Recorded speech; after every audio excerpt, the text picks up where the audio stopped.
मंडळी नमस्कार. शिवसंग्राम पक्षाचे नेते आणि मराठा नेते विनायक मेटे यांच्या मृत्यूनंतर आता बरीच चर्चा चालू आहे. काही कॉल रेकॉर्डिंग व्हायरल होत आहेत आणि त्यात 3 तारखेला म्हणजे 3 ऑगस्ट रोजीच अशा स्वरूपाचा पाठलाग होत होता आणि त्यात त्यांच्याकडे अपघात करण्याचा प्रयत्न सुरू होता अशा आशयाच्या कॉल रेकॉर्डिंग व्हायरल होऊ लागल्या. यातून विनायक मेटे यांचा मृत्यू संशयास्पद दाखवण्याचा प्रयत्न होतोय. यातलं सत्य चौकशीतून बाहेर येईलच, किंबहुना ते यायलाही हवं. मेटे यांचा मृत्यू खरोखर अपघाती झाला आहे की त्यात आणखी कुठल्या गोष्टी आहेत हे देखील तपासणं आवश्यक.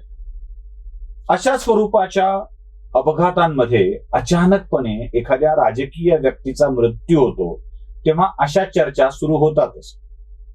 विशेषतः भारतामध्ये अशा स्वरूपाचे अपघाती मृत्यू खूप झालेले आहेत आणि कोणकोणत्या मृत्यूच्या बाबत शंका व्यक्त केली जाते ते देखील आपण बघणार आहोत.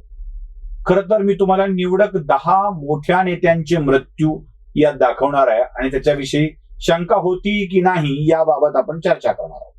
सगळ्यात पहिल्यांदा अपघाती विमान अपघातात मृत्यू झाला तो या देशातले एका मोठ्या परिवाराचे चिरंजीव, इंदिरा गांधींचे चिरंजीव राजीव गांधी यांचे वरिष्ठ बंधू संजय गांधी यांचा. दिल्लीच्या विमानतळावर तिथे विमान उतरवताना अपघात झाला आणि संजय गांधी यांचा याच अपघातामध्ये मृत्यू झाला. ती तारीख होती 23 जून 1980. संजय गांधींच्या या मृत्यूनंतर बऱ्याच चर्चा आपल्या सगळीकडे आजही होत आहेत. हा अपघाती मृत्यू होता की हा अपघात घडवून आणला? संजय गांधी यांचा मृत्यू घडवून आणण्यात कोणाचा फायदा होता? कशामुळे हे केलं गेलं? कदाचित ते राजकारणात आवाक्याच्या बाहेर चालले होते, त्यांना थांबवणं, शांत करणं आवश्यक होतं. अशा आशयाच्याही वेगवेगळ्या चर्चा संजय गांधी यांच्या मृत्यूनंतर सुरू झाल्या आणि त्या आजतागायत सुरू आहेत. त्यातलं सत्य अजूनही बाहेर आलेलं नाही. त्यानंतर माजी राष्ट्रपती ज्ञानी झैल यांचाही असाच अपघाती मृत्यू झाला होता. ती तारीख होती 25 डिसेंबर 1994.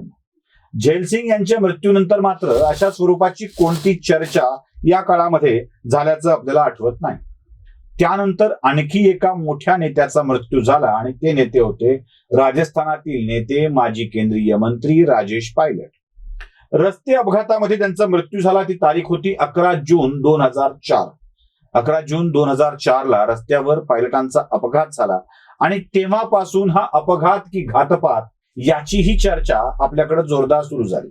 राजेश पायलट खरं तर काँग्रेसमध्ये एक मोठं नेतृत्व असं होतं की जे आता पुढच्या काही काळामध्ये काँग्रेसचं देशपातळीवरचं नेतृत्व म्हणून पुढे येण्याची शक्यता होती. पण राजेश पायलट यांचा अकाली मृत्यू झाला आणि त्यांच्यासोबत ती संधीही गेली आणि चर्चा मात्र आजतागायत सुरू आहे. राजेश पायलट यांच्या नंतर माधवराव सिंधिया यांचा मृत्यू झालाय, तो विमान अपघातामध्ये. त्याचीही चर्चा आजतागायत सुरू आहे. माधवराव सिंधियांचा मृत्यू झाला. ती तारीख होती वर्ष होतं 2001.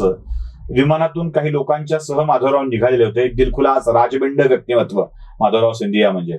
आणि त्यांचा असा अपघाती मृत्यू हा देशवासियांना चुटपुट लावणारा होता. माधवराव शिंदे यांच्या विषयामध्ये अनेक चर्चा आजही सुरू आहे. म्हणजे हा अपघात नव्हताच, हा घडवला गेलेला अपघात होता का, यात काही त्यांना दगाफटका झालेला आहे का, याबाबतच्या चर्चा आणि या त्यांच्या नेतृत्वावरच्या शंका आजही उपस्थित केल्या जातात. कारण माधवराव सिंधिया बराच काळ काँग्रेस नेतृत्वावरचे होती, नाराज देखील होते. या नाराजींनी वेगळा पक्ष देखील स्थापन केला होता. पुन्हा ते काँग्रेसकडे गेलेले होते. मध्य प्रदेश विकास काँग्रेस असा एक त्यांचा वेगळा पक्ष होता.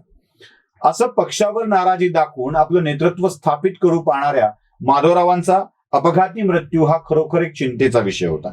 तर त्यानंतर आणखी एक मृत्यू घडलेला आहे, तो म्हणजे जीएमसी बालयोगी यांचा, जे अटल बिहारी सरकारच्या काळामध्ये लोकसभेचे अध्यक्ष आहेत. तुम्हाला आठवत असेल, बालयोगींनी त्रिपुराच्या मुख्यमंत्र्यांना त्यांच्या सत्सद विवेक बुद्धीला स्मरून मतदान करण्याची परवानगी दिली होती आणि अटल बिहारी वाजपेयी यांचं सरकार एकमतानं कोसळलं होतं. हेच ते जीएमसी बालयोगी. या जीएमसी बालयोगींचा मृत्यू देखील हेलिकॉप्टर अपघातामध्ये झाला आणि या अपघाताची चर्चा झाली. यावर काही मोठे वाद नक्कीच झाले नाही. पुढे आणखी एक तरुण आणि उमद नेतृत्व या देशानं गमावलेलं आहे, ते म्हणजे श्रीकांत जिचकार यांचं. श्रीकांत जिचकारांचा मृत्यू 2 जून 2004 रोजी झालेला आहे आणि तोही अपघाती मृत्यू आहे. या मृत्यूविषयी देखील वेगवेगळ्या चर्चा त्या काळामध्ये रंगल्या होत्या. हा अपघात कसा झाला, काय झाला. श्रीकांत जिचकारांचं वैशिष्ट्य असं होतं की त्यांनी इतक्या डिग्र्या मिळवलेल्या होत्या, सतत ज्ञान घेणारा व्यक्ती, असंच श्रीकांत जिचकारांचा उल्लेख आपल्याला करावा लागेल. या जिचकारांचाही मृत्यू अपघाती झालेला आहे आणि यात एक चांगला उमदा नेता पुन्हा एकदा देशाने गमावलेला आहे. दिल्लीचे मुख्यमंत्री साहेब सिंग वर्मा यांचाही असाच 2007 मध्ये अपघाती मृत्यू झालेला होता, पण याबाबत कुठली वादग्रस्त चर्चा वगैरे झालेली नव्हती. त्यानंतर आणखी एक मृत्यू घडला आणि तो म्हणजे 2009 सालचा. तारीख असेल 2 सप्टेंबर 2009. या दिवशी आंध्र प्रदेशच्या मुख्यमंत्र्यांचं म्हणजे वाय एस राजशेखर रेड्डी यांचं हेलिकॉप्टर भरकटलं आणि पुढे जंगलात ते अपघातग्रस्त अवस्थेमध्ये सापडलं. यातच वायएसआर यांचा मृत्यू झाला आणि या मृत्यूविषयीची चर्चा मात्र आजतागायत सुरू आहे.